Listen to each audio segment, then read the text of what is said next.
While washing her face, the girl suddenly noticed the acne that had accompanied her for years had mysteriously begun to fade. At first, she thought she was dreaming, but when she wiped her face with a towel, the acne slowly vanished completely. This reminded her of a car accident that morning. Initially, she thought her father had hit a wild deer, but when they got out to check, they discovered a rare unicorn. Strangely, the unicorn's horn emitted a glow, just as Anne was fascinated by this new creature.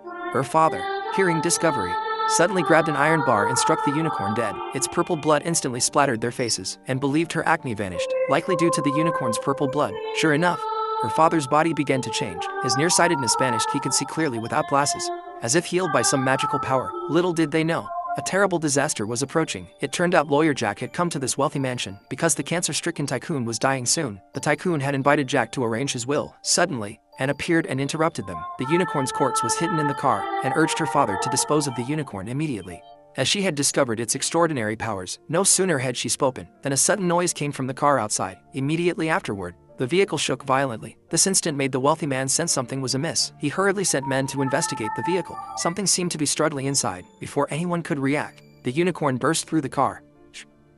What the?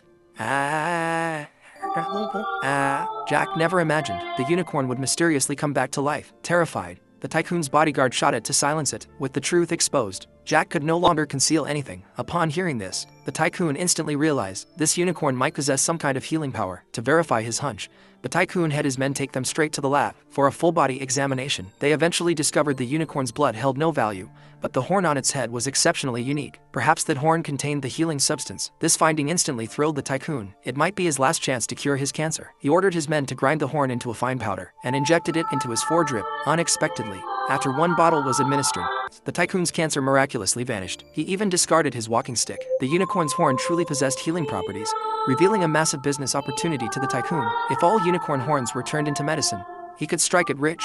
But Annie suddenly felt uneasy. She began researching unicorns. These mythical creatures had appeared in the Middle Ages. Back then, capitalists seeking profit began hunting them in large numbers. Though many people's illnesses were cured, they eventually fell victim to some curse, all meeting tragic ends. To prevent such a tragedy, Annie urged the tycoon not to proceed, but greed had blinded him. They even had the unicorn packed up and shipped elsewhere. The tycoon then organized a banquet to reward the father and daughter. Unexpectedly, at that very moment, the mansion suddenly lost power for no apparent reason. Even cell phones seemed to suffer some interference. Fortunately, the electricity soon returned to normal, but just as everyone relaxed their guard, a sudden, eerie roar echoed from the surroundings. As the crowd stood bewildered, a doctor suddenly felt a chill down his spine, followed by a spray of something. When the woman opened her eyes, she froze in shock. A horn had pierced the man's chest. They never imagined there was more than one unicorn. Clearly, the unicorn outside had come for revenge. The bodyguards, seeing this,